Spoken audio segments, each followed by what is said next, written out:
Kapitalisme sekuler kian radikal, tanda perubahan peradaban kian dekat.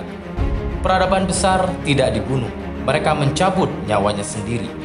Demikian kesimpulan sejarawan Arnold Toynbee dalam magnum opusnya A Study of History. Runtuhnya peradaban dapat didefinisikan sebagai hilangnya populasi, identitas, dan kompleksitas sosial ekonomi secara cepat dan permanen. Layanan publik hancur dan kekacauan terjadi ketika pemerintah kehilangan kendali atas kontrol kebijakan. Semua itu terjadi karena makin lebar ketidaksetaraan dan mengguritanya oligarki di semua lini vital pilar negara, baik di ranah politik, ekonomi, dan hukum. Ketidaksetaraan ekonomi, politik, dan hukum inilah yang menjadi pendorong utama disintegrasi sosial, tekanan sosial yang akhirnya menjalar kepada masalah ekologi, sosial, dan ekonomi. Saat ini kapitalisme dunia kian radikal, bukan hanya memisahkan agama dari kehidupan, tapi telah berubah sedemikian radikal, yaitu memusuhi agama dengan menstigmatisasi negatif ajaran agama, bahkan menganggap ajaran agama sebagai ancaman yang berbahaya, tak terkecuali di negeri ini saat ini. Kehancuran peradaban kapitalisme secara alami pasti terjadi, dan akar kepastiannya terletak pada sekularisme itu sendiri sebagai asasnya. Agama dipisahkan dari pengaturan kehidupan, lantas manusia membuat aturan kehidupan sendiri dengan akalnya yang terbatas. Mereka lupa akan satu hal, bahwa akal semata tidak akan mampu menghasilkan kebenaran. Akal manusia hanya didesain untuk mampu memahami kebenaran. Sedangkan kebenaran tiada lain hanya berasal dari Sang Khalik, Allah Subhanahu wa Ta'ala.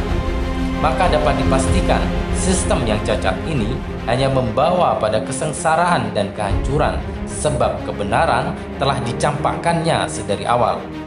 Kesimpulan ini bukan tak mendasar.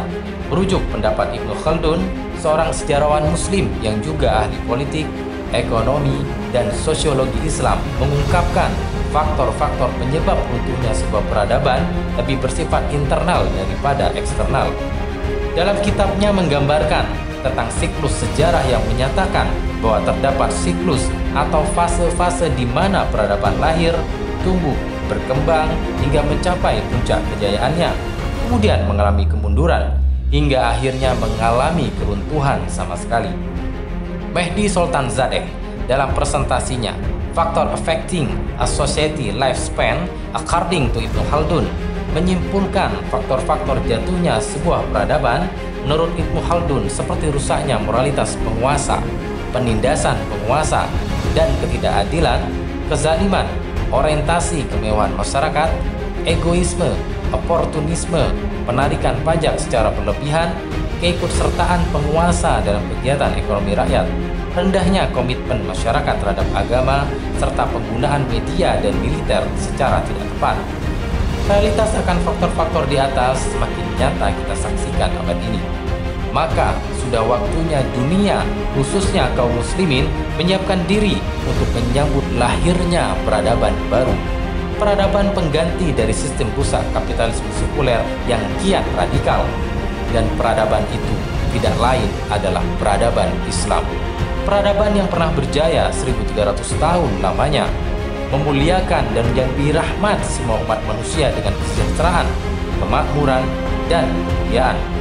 Tiada kesempurnaan sistem kehidupan sepanjang peradaban dunia, melainkan hanya bisa diwujudkan dengan Islam yang paripurna, karena berasal dari Sang Zat yang maha paripurna, Allah Subhanahu wa Ta'ala, pencipta alam semesta, manusia, dan kehidupan.